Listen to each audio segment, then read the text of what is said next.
Point लिखो बच्चों, internuclear axis.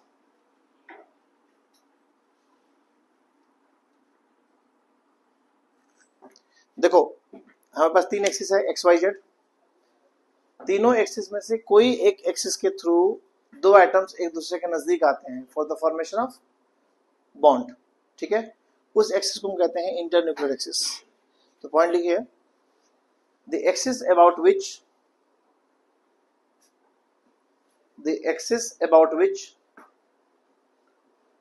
two atoms approach towards each other, the axis about which two atoms approach towards each other for the formation of bond,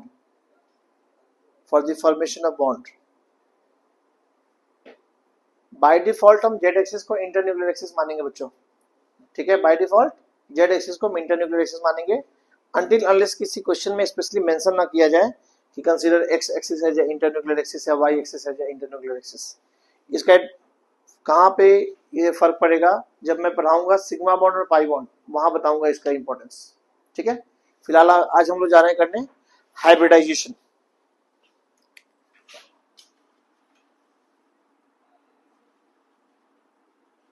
बच्चों hybridisation के बारे में मैंने पहले भी आपको बता रखा है कि it's a theoretical concept by the help of which we are capable of explaining the structure of molecule. किसी मॉलिक्यूल के स्ट्रक्चर को एक्सप्लेन करने के लिए हम हाइब्रिडाइजेशन का हेल्प लेते हैं। ठीक, अब डिफरेंट टाइप्स के हाइब्रिडाइजेशन होंगे जो हम लोग पढ़ेंगे। sp होगा, sp2 होगा, sp3 होगा। पहले आप समझिए हाइब्रिडाइजेशन होता क्या है। बेसिकली इट्स अ फेनोमेना, ये एक प्रोसेस है जिस प्रोसेस में दो या दो से ज्यादा एटॉमिक ऑर्बिटल का इंटरमिक्सिंग होता है। ठीक है, प्रॉपर डेफिनेशन नोट्स में आप देख लीजिएगा, क्योंकि स्कूल में वही डेफिनेशन लिखिएगा जो नोट्स में होगा। फॉर एक्सप्लेनेशन मैं बताता हूं, लिखिए, it is the phenomena of intermixing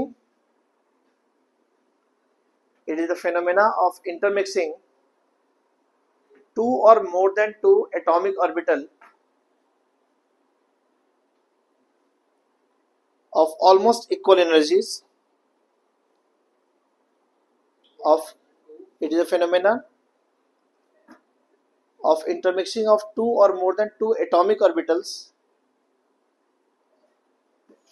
of almost equal energies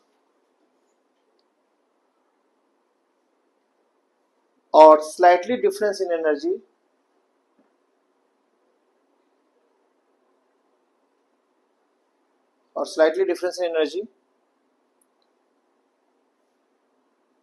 to form a new hybrid orbital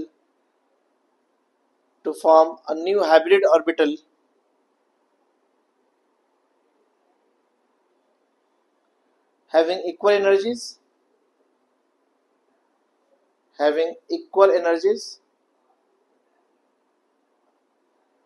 and similar shape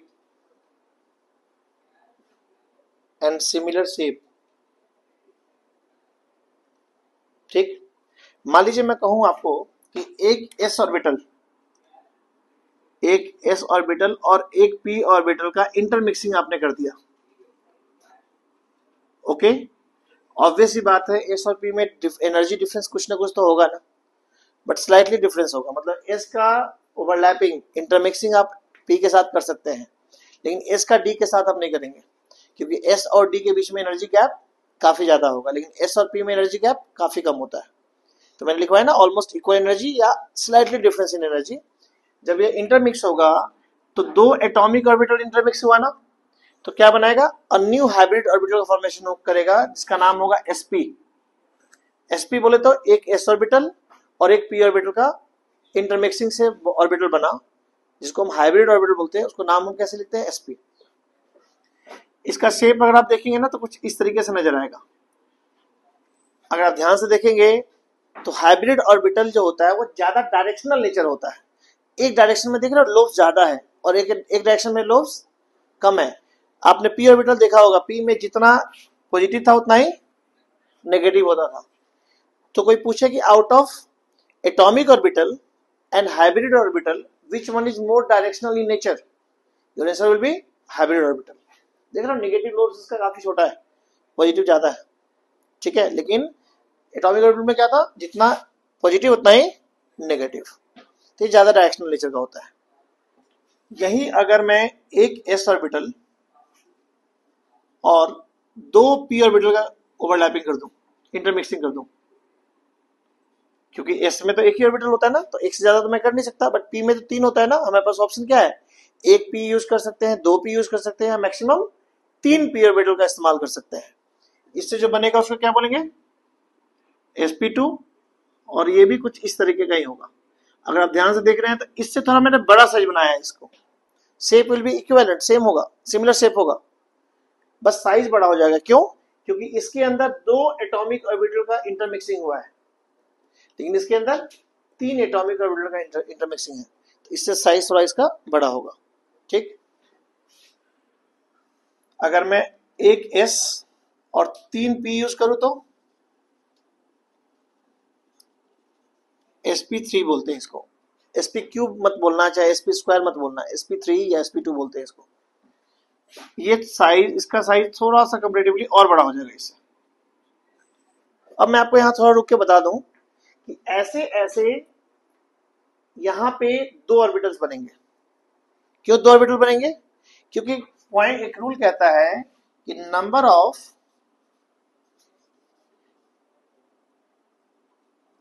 hybrid orbital is equal to number of atomic orbital intermixed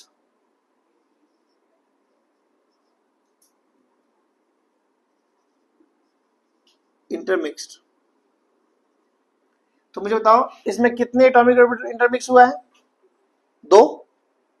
तो ऐसे ऐसे कितने बनेंगे, यहाँ पे 2 बनेंगे। मैं अभी एक ही बना रहा था, 2 बनेंगे। ऐसे ऐसे कितने बनेंगे, 3, ऐसे ऐसे 4। जितने एटॉमिक ऑर्बिटल ओवरलैप होते हैं उतने ही हाइब्रिड ऑर्बिटल का फॉर्मेशन होता है। Number will be always same.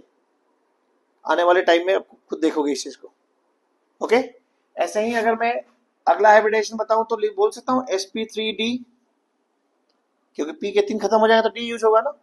वैसे ही sp3d2, बच्चों इसको हम dsp3 भी बोलते हैं, हालांकि इसके बारे में 12th क्लास में ज्यादा डिटेल समझेंगे हम, ठीक है।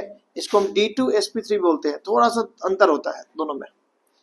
इसे बोलते हैं आउटर ऑर्बिटल, इसको बोलते हैं इनर ऑर्बिटल, क्योंकि ये बाहर वाला डी है ना आउटर, अंदर वाला डी पेनाल्टीमेट शेल का डी यूज होगा तो इनर बोलते हैं। डिटेल 12th में पढ़ेंगे इसके बारे में, ठीक है। ऐसे ही आगे आप कर सकते हो। हाइब्रिडाइजेशन को निकालने, किसी कंपाउंड के अंदर सेंट्रल एटम का हाइब्रिडाइजेशन होता है। किसका होता है, सेंट्रल एटम का, सब्स्टिट्यूएंट एटम का नहीं होगा। जैसे BeH2 में B का होगा, H2 का नहीं होगा, ठीक है। CH4 में C का होगा, H का नहीं होगा। सेंट्रल एटम, अगर किसी कंपाउंड में एक से ज्यादा सेंट्रल एटम है तो अलग अलग सेंट्रल एटम का अपना अपना अलग अलग हाइब्रिडाइजेशन होता है। जैसे इथेन में 2 सेंट्रल एटम है, 2 कार्बन है, तो दोनों का हाइब्रिडाइजेशन अपना अलग अलग लिखोगे आप। प्रोपीन में 3 है, तीनों का हाइब्रिडाइजेशन आपका अलग अलग लिखोगे, लेकिन होगा हमेशा हाइब्रिडाइजेशन किसका, सेंट्रल एटम का। अब हाइब्रिडाइजेशन निकालने का एक तो ऑर्बिटल डायग्राम बना के बताऊंगा कैसे निकालना है। दूसरा तरीका जो हम ऑलरेडी पढ़ चुके हैं उसी को मैं रिलेट कर रहा हूं चीजों को। क्या हमने लास्ट क्लास में स्टेरिक नंबर पढ़ा था, बोलिए, bond pair plus lone pair. अगर आपको याद हो स्टेरिक नंबर क्या होता था, bond pair plus lone pair. अगर स्टेरिक नंबर बच्चों 2 है तो उसका हाइब्रिडाइजेशन क्या होगा, sp। 3 आया तो sp2, 4 के लिए sp3, 5 के लिए sp3d एंड 6 के लिए sp3d2, और 7 होता तो sp3d3। अगर मैं इसके शेप की बात करूं तो इसका शेप क्या होता है? लीनियर। आप जाके चेक कर सकते हैं, जो वेस्पर थ्योरी का टेबल बनाया था मैंने, कि जब स्टेरिक नंबर 2 होगा तो उसका शेप कैसा होगा? लीनियर। इसका ट्रायंगुलर प्लैनर, इसका टेट्राहेड्रल। याद रखना होगा टेबल बच्चों, टेबल स्ट्रक्चर याद रखना होगा। इसमें ट्रायगोनल, बाइपिरामिडल,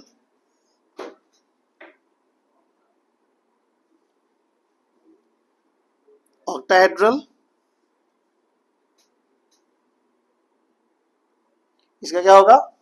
डिस्टॉर्टेड ऑक्टाहेड्रल भी बोलते हैं इसको, और ट्रायगोनल बाई ऑक्टाहेड्रल भी बोलते हैं। ट्रायगोनल बाई ऑक्टाहेड्रल बोलते हैं इसको। ठीक। हालांकि मैं फिर से बता रहा हूं आपको, हाइब्रिडाइजेशन का शेप के साथ कोई लेना देना नहीं है। Shape of any molecule is only stable if it's energy is list. Energy के साथ लेना देना है। ये मैंने वेस्पर थ्योरी पढ़ाया था, वहां बताया था। आप लोग याद नहीं हो तो वीडियो दोबारा जाकर देखना, दिख जाए चीज सुन, आपको समझ में आएगा फिर। ठीक है। लेकिन एक तरीका आपका ये भी है, आप स्टेरिक नंबर निकाल लो, bond pair lone pair add कर लीजिए और हाइब्रिडाइजेशन निकाल लीजिए। फॉर एग्जांपल, अगर मैं XeOF4 का हाइब्रिडाइजेशन निकालने जाऊं इस तरीके से, तो मुझे बताओ सेंट्रल एटम कौन है इसमें? सेंट्रल एटम के अलावा कितने एटम है? 5। तो क्या तरीका बताया था? बॉन्ड पेयर कितने होंगे? 5। जो भी सेंट्रल एटम के अलावा एटम होगा that is bond pair. Lone pair निकालने का क्या तरीका बताया था? Total number of valence electron पूरे कंपाउंड में बता दीजिए आप। जेनॉन के पास 8 होते हैं because it's a noble gas, oxygen के पास 6 और फ्लोरीन के पास 7, तो 4 फ्लोरीन है, इंटू 4 कर दिया। कोई दिक्कत किसी बच्चे को? टोटल वैलेंस इलेक्ट्रॉन निकाला, कोई दिक्कत? इसमें से आपको क्या निकालना है, फिर माइनस करना है number of electrons required by substituent atoms for completing it's octet और डुप्लेट। तो सब्स्टिट्यूएंट एटम कितने हैं बच्चों? 5। ऑक्टेट पूरा करते हैं डुप्लेट? तो ऑक्टेट वाले हैं, तो 5 इंटू 8 डिवाइड बाई 2 करोगे 1 आएगा बच्चों। अब बताइए स्टेरिक नंबर कितना आया इसका? 6। तो हाइब्रिडाइजेशन क्या होगा? sp3d2। देख लो स्टेरिक नंबर 6 के लिए sp3d2। ओके। स्ट्रक्चर क्या होगा? ऑक्टाहेड्रल। चूंकि यहां लोन पेयर है तो मैंने पहले ही बता रखा है कि जब किसी कंपाउंड के सेंट्रल एटम पे लोन पेयर होता है ना, तो स्ट्रक्चर और शेप दोनों के अलग हो जाते हैं। तो शेप यहां पे क्या होगा? Square pyramidal. वेस्पर थ्योरी के टेबल को देखेंगे, बना के बताया मैंने। अगर इसके शेप स्ट्रक्चर बनाना हो तो, अगर इसका शेप बनाना हो तो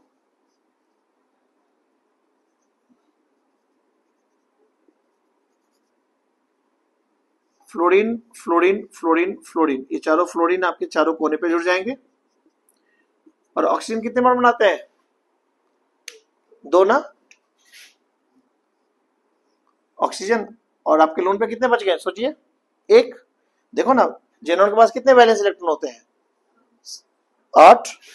1 2 3 4 5 और 6 हो गए, 2 बचे हुए ना। ये हो गया, ये इसका शेप हो गया। ठीक। एक अमाउंट देकर आप सब कुछ निकाल सकते हैं इसका, bond pair, lone pair, structure, shape, hybridisation, आप उसके से बना भी सकते हैं। ओके। हाइब्रिडाइजेशन निकालने के और भी तरीके हैं, बात करेंगे। जरा यहां तक पहले आप कॉपी करें। BeH2 का ऑर्बिटल डायग्राम बनाना है using VBT, valence bond theory को यूज करके BeH2 का ऑर्बिटल डायग्राम बनाना है। तो पहली बात की BeH2 में सेंट्रल एटम कौन है? Be है। हमें अब Be का पहले हाइब्रिडाइजेशन निकालना है। कैसे निकालते हैं? एक तरीका तो मैंने आपको बता दिया, बॉन्ड पेयर लोन पे निकाल लो, उसे निकाल लो। हाँ जी, वो बता रखा है, वीडियो देखोगे मिल जाएगा आपको, छुट्टी पे थे ना। Hydrogen and fluorine never act as central atom other than hydrogen fluorine. कोई भी एटम है ना, जो भी बचे हुए एटम है अदर देन हाइड्रोजन फ्लोरीन, उसमें से जो लिस्ट इलेक्ट्रोनेगेटिव एटम होता है वो सेंट्रल एटम होता है। ठीक है। नहीं, ऐसा कुछ नहीं है। XeOF4 में एक एग्जांपल सोचो ना, XeOF4 अभी जो एग्जांपल दिया था उसमें जेनॉन भी अकेला है, ऑक्सीजन भी अकेला है, जो पहला होता है। तो H2O में फिर कैसे होता है? H2O में तो सेंट्रल एटम ऑक्सीजन होता है, वो तो बाद में आता है। कुछ भी बोल सकते हो फिर तो, ठीक है। तो BeH2 में सेंट्रल एटम कौन है बच्चों? Be। हम Be का इलेक्ट्रॉनिक कॉन्फ़िगरेशन लिखेंगे, Be atomic number 4, 1s2, 2s2। 2p में 0 होता है ना, इसके सेकेंड शेल में p ऑर्बिटल भी तो होता है, उसमें 0 होगा, ठीक है सीधा।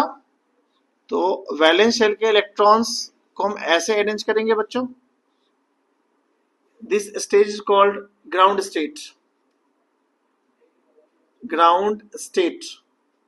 अब सोचिएगा, हमारे पास कितने सफिशिएंट एटम है? 2। तो जितने सफिशिएंट एटम होते हैं ना, उतने हमें पार्शियली फिल्ड ऑर्बिटल चाहिए होता है। चाहे ग्राउंड स्टेट में मिले तो मिले, नहीं तो हम इसको एक्साइटेड स्टेट में लेके जाएंगे। अगर ग्राउंड स्टेट में उतने पार्शियली फिल्ड ऑर्बिटल, या मैं बोलूं उतने अनपेयर्ड इलेक्ट्रॉन मिल गया, तो हम वहीं पे बॉन्डिंग करा लेंगे, नहीं तो इसको कहां लेके जाएंगे हम? एक्साइटेड स्टेट में। अब आप मुझे बताएं, ग्राउंड स्टेट में क्या कोई अनपेयर्ड इलेक्ट्रॉन है? एनीवन? नहीं है ना। तो यानी कि ग्राउंड स्टेट में बेरिलियम हाइड्रोजन के साथ बॉन्ड नहीं बना सकता। बड़ी बात को समझ रहे हो ना। तो इसको कहां लेके जाना होगा मुझे? एक्साइटेड स्टेट में। बिकॉज हमें कितने ऑर्बिटल चाहिए, कितने अनपेयर्ड इलेक्ट्रॉन चाहिए? 2, या मैं बोलूं 2 पार्शियली फील्ड ऑर्बिटल चाहिए, जो कि ग्राउंड स्टेट में नहीं है। एक्साइटेड में लेके जा रहा हूं, तो एक इलेक्ट्रॉन रखा, एक यहां से यहां चला आएगा, इसको बोलते हैं एक्साइटेड स्टेट।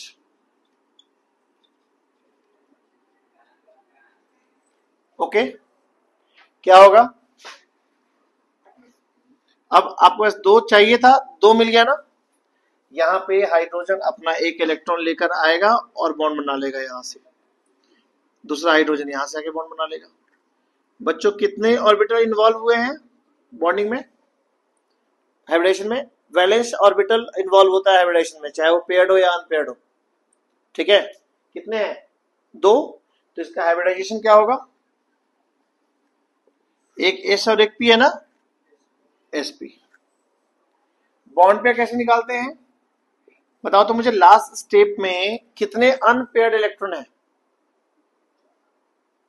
अनपेयर्ड इलेक्ट्रॉन, इसको नहीं मानेंगे, जो पहले से था वो 2 ना, 2 पार्शियली फिल्ड ऑर्बिटल 2 ही था ना। तो बॉन्ड पेयर कितना हो गया? 2। और लोन पेयर के लिए क्या देखते हैं? फुल्ली फिल्ड ऑर्बिटल कितने हैं? 0। तो लोन पेयर कितना हो गया बच्चों? 0। तो बॉन्ड पेयर लोन पेयर ऐसे भी आप निकाल सकते हो, ठीक। अब इसका शेप देखते हैं। अगर आपको याद हो BeH2 में, जिसमें बॉन्ड पेयर 2 लोन पेयर 0 होता है, वेस्पर थ्योरी बताया था, it has a linear shape. Linear shape. sp hybridisation है ना, तो sp 2 हाइब्रिड ऑर्बिटल बनाओगे बेरिलियम का, बिकॉज s और p 2 ऑर्बिटल को मिलाने से sp बन रहा है ना। तो मैंने कहा रखा है ना कि number of hybrid orbital is equal to number of atomic orbital overlapped या इंटरमिक्स्ड, हाँ कि ना। तो इसका करेंगे, ये B मान लेंगे, B का एक हाइब्रिड ऑर्बिटल ये बना, दूसरे का B दूसरा इधर बनाएंगे। कैसे डिसाइड करेंगे कि दोनों साइड रहेगा ये? क्योंकि लीनियर शेप हमें बनाना है, तो लीनियर शेप ऐसे ही बनेगा ना। ये आपका कौन सा एटम हो गया? Be, central atom. हाइब्रिडाइजेशन क्या हो गया बच्चों? sp sp कोई दिक्कत, नेगेटिव लोब इसका इधर, इसका इधर। अब हाइड्रोजन को जोड़ना है। हाइड्रोजन का कौन सा एटॉमिक ऑर्बिटल बॉन्डिंग में पार्टिसिपेट करेगा? 1s1 s ऑर्बिटल का शेप क्या होता है? स्फेरिकल। तो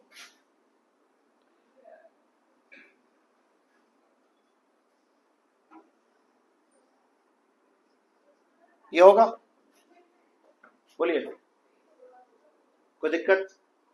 तो BeH2 का ये आपका शेप हो गया। एक और एग्जांपल देखिए, सिमिलर सा एग्जांपल है BeCl2। BeCl2 बोलूं या मैं बोलूं BeF2 हो, बात सेम है। पहले क्या करेंगे? Beryllium atomic number 4, 1s2 2s2 2p0. Okay, again 2s हमारे पास ये है, 2p में तो है ही नहीं ना, this is called ground state. ठीक है बच्चों, कितने हमें पार्शियली फील्ड ऑर्बिटल चाहिए? 2, क्योंकि 2 सब्सिट्यूएंट एटम है ना, यहाँ पे 2 है ना, इसलिए 2 चाहिए। कितने हैं हमारे पास ग्राउंड स्टेट में, कितने पार्शियली फील्ड ऑर्बिटल है? 0 है, तो यानी ग्राउंड स्टेट में बॉन्डिंग ये नहीं बनाएगा। इसको कहां लेके जाना होगा हमें? एक्साइटेड स्टेट में लेके जाना होगा।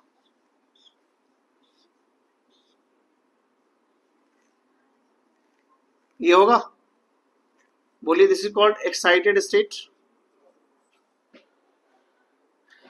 एक क्लोरीन मॉलिक एटम आकर यहां बॉन्डिंग बनाएगा, दूसरा क्लोरीन यहां बॉन्डिंग बनाएगा, तो इसका हाइब्रिडेशन क्या होगा?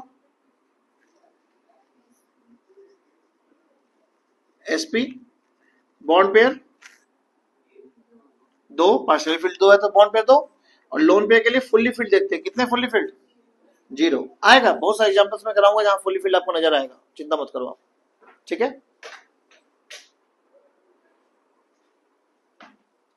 अब आप मुझे बताएं, इसका शेप अगेन लीनियर बनेगा ना, बीई के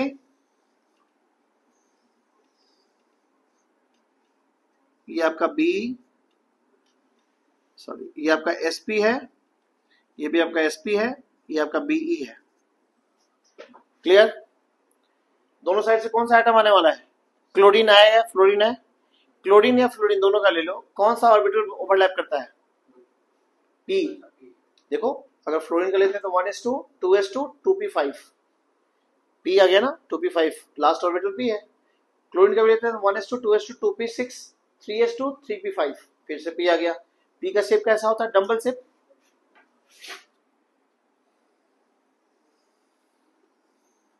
ये आपका क्लोरीन है,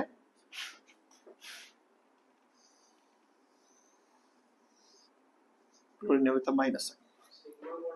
हाँ जी, हाँ सिग्मा बॉन्ड, 2 एटम में एक बॉन्ड होगा, that will be always sigma. 2 atom होगा, 2 बॉन्ड होगा तो एक सिग्मा एक पाई। बात करेंगे सिग्मा पाई जब पढ़ाऊंगा ना, वहां समझाऊंगा। क्लियर? चलिए एक और एग्जांपल देखते हैं।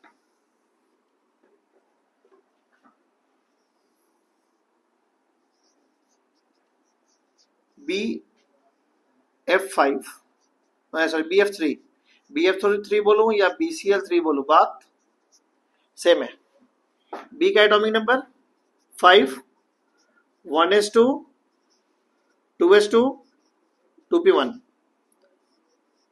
2s में 2 इलेक्ट्रॉन और 2p में 1 electron, this is called ground state. बच्चों हमें कितने अनपेयर्ड इलेक्ट्रॉन चाहिए या पार्शियली फील्ड ऑर्बिटल चाहिए? 3, क्योंकि सब्सिट्यूएंट एटम कितने हैं? 3 है। कितना यहाँ? तो ग्राउंड स्टेट में बॉन्डिंग होने से रहा, कहाँ आएगा? एक्साइटेड में। तो हम एक्साइटेड स्टेट में लेके जाएंगे तो क्या करेंगे? 1 इलेक्ट्रॉन यहां से यहां आएगा, this is called excited state. Okay, क्या होगा? फ्लोरीन आपका यहां,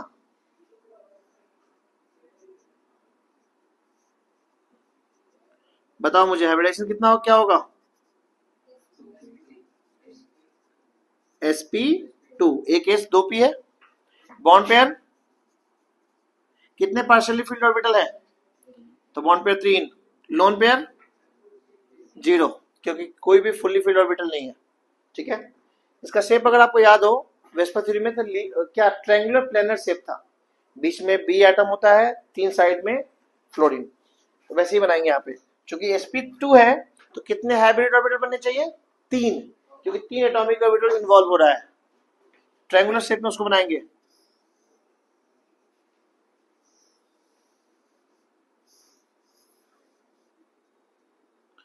ये sp2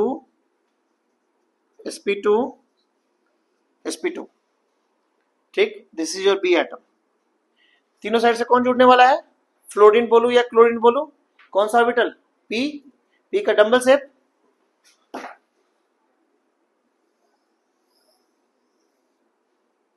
this is F, this is F and this is F. ठीक है CH4। बच्चों इसमें सेंट्रल एटम कौन है? कार्बन। जो बच्चे लास्ट क्लास में एब्सेंट थे वो ध्यान से देखेंगे तो समझ में आ जाएगा लास्ट क्लास वाला। CH4 में C इज सेंट्रल एटम, तो हम सेंट्रल एटम का इलेक्ट्रॉनिक कॉन्फ़िगरेशन लिख देंगे। क्या होगा? 1s2, 2s2, 2p2। Okay, valence shell हमारा 2s है और 2p है। 2s में कितने इलेक्ट्रॉन है बच्चों? 2, और 2p में 2। This is called ground state. Okay, अब आप मुझे बताएं कि ग्राउंड स्टेट में कितने पार्शियली फिल्ड ऑर्बिटल्स हैं आपके पास? ओनली 2। बट हमें रिक्वायरमेंट कितने की है? 4 की रिक्वायरमेंट है। क्यों 4 की रिक्वायरमेंट है? क्योंकि सब्स्टिट्यूएंट एटम हमारे पास कितने हैं? 4 हैं। तो जितने सब्स्टिट्यूएंट एटम होते हैं उतने ही हमें पार्शियली फिल्ड ऑर्बिटल चाहिए होता है। अगर हम उतने number of partially field orbital ground state में ही मिल जा रहा है तो आप बॉन्डिंग वहीं बना लेना। अगर नहीं मिलता है तो हमें एक कदम और आगे जाना पड़ता है, यानी कि एक्साइटेड स्टेट में जाना पड़ता है। तो इस क्वेश्चन में हमें एक कदम और आगे जाना पड़ेगा, बिकॉज रिक्वायरमेंट कितनी है अनपेयर्ड इलेक्ट्रॉन की? 4, यानी पार्शियली फिल्ड ऑर्बिटल की 4 है। कितने? 2। तो हम इसको कहां लेके जाएंगे? Excited state. उसके लिए पेयर्ड इलेक्ट्रॉन अनपेयर बन जाता है, यानी कि यहां एक इलेक्ट्रॉन रहेगा,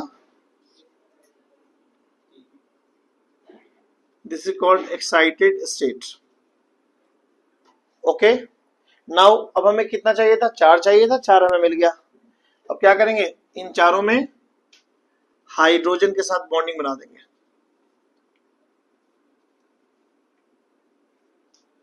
क्या हाइब्रिडाइजेशन हो गया बच्चों? sp3, क्योंकि एक s ऑर्बिटल इन्वॉल्व है और 3 p ऑर्बिटल, इसलिए sp3। कितने पार्शियली फिल्ड ऑर्बिटल है यहाँ पे? 4 ना, तो बॉन्ड पेयर आपके 4 हो गए। बॉन्ड पेयर क्या होता है? बॉन्ड पेयर कैसे निकालते हैं बच्चों? पार्शियली फिल्ड ऑर्बिटल काउंट कर लो, उतने उसके बॉन्ड पेयर होंगे। और अगर फुल्ली फिल्ड ऑर्बिटल आपने काउंट कर लिया, फुल्ली फिल्ड ऑर्बिटल, तो उसका लोन पेयर हो जाएगा। तो बच्चों बताओ लोन पेयर कितने हैं इसमें? 0। एक भी फुल्ली फिल्ड ऑर्बिटल नहीं है ना लास्ट स्टेज में, तो 0 हो गया। ओके, अगर वेस्पर थ्योरी आपको याद हो तो CH4 का स्ट्रक्चर होता था, यानी शेप उसका जो होते थे वो क्या होते थे भाई? टेट्राहेड्रल। उसका शेप कुछ ऐसा बनता था, अगर आपको थोड़ा भी याद हो तो टेट्राहेड्रल का शेप ये होता है। ठीक है, बीच में सेंट्रल एटम और चारों साइड सब्स्टिट्यूएंट एटम। उसी तरीके से हमें इसका ऑर्बिटल डायग्राम बनाना है। कैसे? ये मान लेते हैं हम कार्बन है,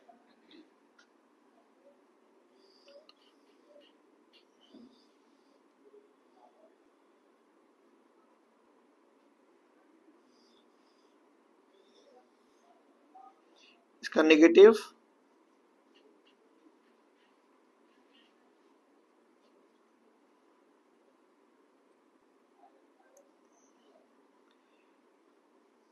CH4 में ये तो बीच वाला हो गया कार्बन। कार्बन के 4 हाइब्रिडाइज्ड ऑर्बिटल हो गए और चारों साइड से क्या अटैच होगा? हाइड्रोजन। हाइड्रोजन का कौन सा ऑर्बिटल बॉन्डिंग में पार्टिसिपेट करेगा? s 1s1। s का स्फेरिकल शेप, ये आपका H हो गया, दूसरा H आपका यहाँ आएगा, तीसरा H हियर, चौथा यहाँ, ये बीच में कार्बन हो गया। हाइब्रिडाइजेशन का नाम क्या होगा? sp3। यहाँ sp3 लिख लीजिएगा बच्चों इस गैप में। ओके, एक और एग्जांपल देखो। नेक्स्ट एग्जांपल क्या लें? NH3। बोलिए, सेंट्रल एटम कौन है इसमें?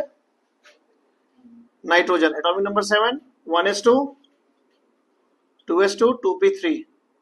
वैलेंस शेल के इलेक्ट्रॉन्स को हमने ऑर्बिटल में क्या कर दिया? अरेंज कर दिया। कितने पार्शियली फिल्ड ऑर्बिटल है बच्चों ग्राउंड स्टेट में? देखो तो 3। कितने पार्शियली फिल्ड ऑर्बिटल आदित्य है? 3। चाहिए कितना हमें? बोर्ड पे ध्यान दो, बाद में कॉपी करना। ठीक है, 3 हैं और हमें चाहिए भी 3, क्योंकि सब्स्टिट्यूएंट एटम कितने हैं, 3 है। तो हमें इसको अब एक्साइटेड स्टेट में लेके जाने की जरूरत नहीं है, ग्राउंड स्टेज में ही ये तीनों हाइड्रोजन एटम के साथ बॉन्डिंग बना लेगा। और हाइब्रिडाइजेशन में हमेशा आउटर शेल के ऑर्बिटल इन्वॉल्व होते हैं। अब बताओ इसका हाइब्रिडाइजेशन क्या होगा, sp3 एक s 3p, बॉन्ड पेयर 3 क्योंकि 3 पार्शियली फिल्ड ऑर्बिटल है, लोन पेयर 1 क्योंकि एक फुल्ली फिल्ड ऑर्बिटल है बच्चों। अब अगर आपको शेप याद हो तो कुछ ऐसा ही होता है, बस यहाँ पे लोन पेयर आ जाता है, वेस्पर थ्योरी में बताया था। तो ये नाइट्रोजन है, ऊपर लोन पेयर और 3 आपके बॉन्ड पेयर हो जाएगा। ये लोन पेयर हो गया,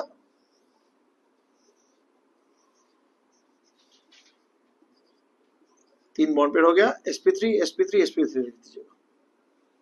नेक्स्ट एग्जांपल क्या है बच्चों,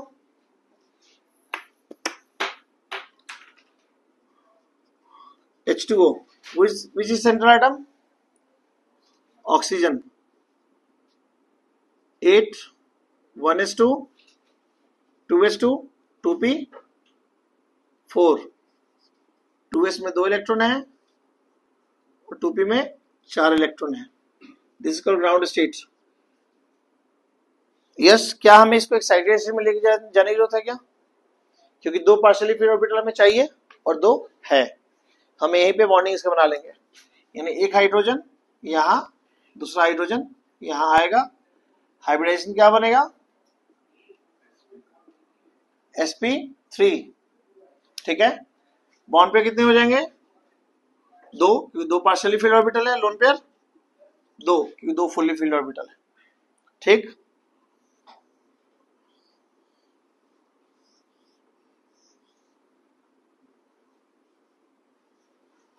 यहाँ हाइड्रोजन 1, दूसरा हाइड्रोजन, ये लोन पेयर और ये ऑक्सीजन हो गया, ये आपका H2O का ऑर्बिटल डायग्राम हो गया। क्लियर। अगला एग्जांपल बच्चों, PCl5, central atom is phosphorus, 15 atomic number, 1s2 2s2 2p 6 3s2 and 3p3, valence shell 3s है और 3p के ऑर्बिटल में है ना, दिस इज ग्राउंड स्टेट। यहाँ 2 इलेक्ट्रॉन, यहाँ 3 इलेक्ट्रॉन, हमें पार्शियली फिल्ड ऑर्बिटल कितने चाहिए, 5, क्योंकि 5 सब्स्टिट्यूएंट एटम है हमारे पास, है कितने, 3, यानी हमें इसको अगले स्टेप पे लेके जाना पड़ेगा, एक्साइटेड स्टेट में कन्वर्ट इसको करना पड़ेगा बच्चों। तो अगर हम इसको एक्साइटेड स्टेट में लेके जाएं तो कहानी थोड़ा सा चेंज होगा, क्योंकि ये ऑलरेडी पार्शियली फिल्ड है। अब ऐसा तो हम कर नहीं सकते कि एक को पार्शियली फिल्ड बनाने के चक्कर में जो पार्शियली फिल्ड है उसको फुल्ली फिल्ड में कन्वर्ट कर दें, ऐसा तो नहीं हो सकता ना। तो हम थर्ड सेल के अंदर डी ऑर्बिटल भी होता है, सेकेंड सेल में तो पॉसिबल नहीं है, बट थर्ड सेल में डी ऑर्बिटल भी होगा, 3s 3p 3d भी तो होता है। तो एक एक इलेक्ट्रॉन इसमें तो था, यहां से एक इलेक्ट्रॉन उठकर डी में आ जाएगा, and this is called excited state. Okay, अब ये पांचों जगह पे कौन आएगा जी, क्लोरीन। ओके, थोड़ा सा बच्चों रोक के बोर्ड पे देख लो please.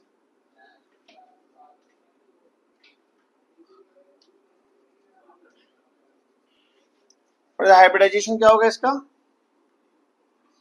sp3d bond pair lone pair 0, fully filled orbital कोई भी नहीं है।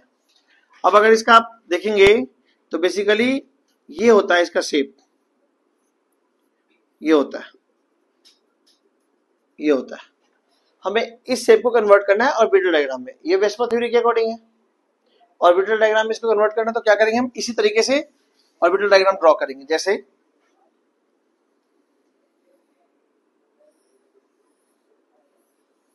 तीन बॉन्ड, ये तीनों बॉन्ड के बीच में 120 डिग्री का एंगल होगा, ठीक है, एक ऊपर और एक नीचे, ठीक। हर हाइब्रिड ऑर्बिटल का क्या होता है, नेगेटिव पार्ट भी तो होता है, माइनस वाला पार्ट जो मैंने यहाँ बनाना भूल गया हूं मैं। अब यहां से क्या आएगा, क्लोरीन। क्लोरीन का कौन सा ऑर्बिटल होता है बॉन्डिंग में जी, पी। क्लोरीन का जब आप इलेक्ट्रॉनिक कन्फिग्रेशन करेंगे तो आपको पता चलेगा कि क्लोरीन का पी ऑर्बिटल बॉन्डिंग में पार्टिसिपेट करता है। आउटरमोस्ट शेल पी ऑर्बिटल होता है, आउटरमोस्ट सबशेल। ठीक है,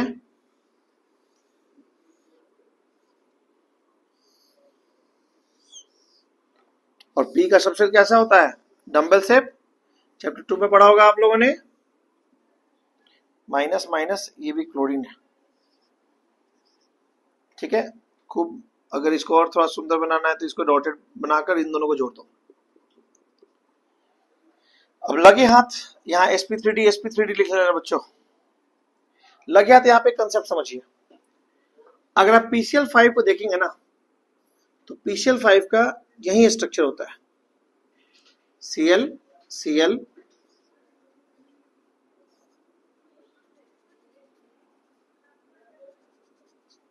अब देखिए आदित्य बोर्ड पर फोकस करो। ये तीनों बॉन्ड जो होता है ना, इन तीनों बॉन्ड को बोलते हैं इक्विटोरियल बॉन्ड। क्या बोलते हैं, इक्विटोरियल बॉन्ड। ये मान लो अगर अर्थ है, इस साइड इक्वेटर होता है ना, वैसे याद रखना कि इक्विटोरियल है, और ये दोनों एक्सिस के ऊपर है, इसको बोलते हैं axial bond. These two are axial and these three are equatorial. ये तीनों बॉन्ड क्या था, इक्विटोरियल बॉन्ड है, और ये दोनों एक्सियल बॉन्ड है। ओके, होता क्या है, तीनों इक्विटोरियल बॉन्ड दोनों एक्सियल बॉन्ड के ऊपर रिपल्सिव फोर्स अप्लाई करता है। आप सोचिए 3 बॉन्ड है इसके ऊपर, इसके ऊपर 3 बॉन्ड है, और तीनों बॉन्ड के ऊपर एक बॉन्ड है इक्विटोरियल एक्सियल वाला। इस एक्सियल पे ये तीनों रिपेल करेंगे ना, तो एक्सियल बॉन्ड लंबा हो जाएगा ड्यू टू रिपल्सन, और नीचे वाला भी एक्सियल बॉन्ड के ऊपर इन तीनों बॉन्ड रिपेल करेगा। मान लीजिए इसके ऊपर ना 3 बॉन्ड मैंने बना दिया, पी के साथ 3 बॉन्ड ऐसे बना दिया on the plane of the paper, और इस पी के ऊपर एक बॉन्ड डाल दिया एक्सियल। तो the 3 bond which are present at the equatorial line exert a repulsive force over axial line, axial bond, this bond and this bond. So these two bonds get elongated.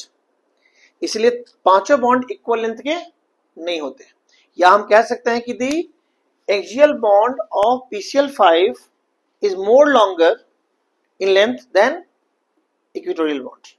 इन दोनों bond का length ज्यादा लंबा होता है equatorial bond से। इसी वजह से जब हम PCl5 को थोड़ा भी हीट करते हैं ना, तो ये दोनों बॉन्ड चूंकि एलोंगेटेड बॉन्ड है, लंबे बॉन्ड है, तो बॉन्ड जब लंबा होता है तो स्ट्रेंथ क्या होता है, वीक। बॉन्ड लेंथ बढ़ने से स्ट्रेंथ वीक हो जाता है, ये बॉन्ड बच्चों टूट जाता है फिर, और क्या बनाता है, PCl3 प्लस Cl2। ये PCl3 रह जाता है और ये दोनों Cl2 बाहर निकल जाता है। तो Cl2 क्यों निकलता है, क्योंकि दोनों बॉन्ड लेंथ वीक है। क्यों वीक है, क्योंकि ये बॉन्ड लेंथ लंबे हैं। क्यों लंबे हैं, क्योंकि इन बॉन्ड के ऊपर इन तीनों बॉन्ड का रिपल्सिव फोर्स एक्सर्ट होता है। अंडरस्टूड। तो कोई भी क्वेश्चन अगर आपके पास आता है, या तो आएगा कि why all bonds of PCl5 are not of equivalent length, तो भी आंसर सेम होगा, या तो आएगा आपका कि why axial bonds of PCl5 is longer than equatorial bond, तो भी आंसर सेम होगा। दोनों कंसेप्चुअल क्वेश्चन का आंसर सेम होगा।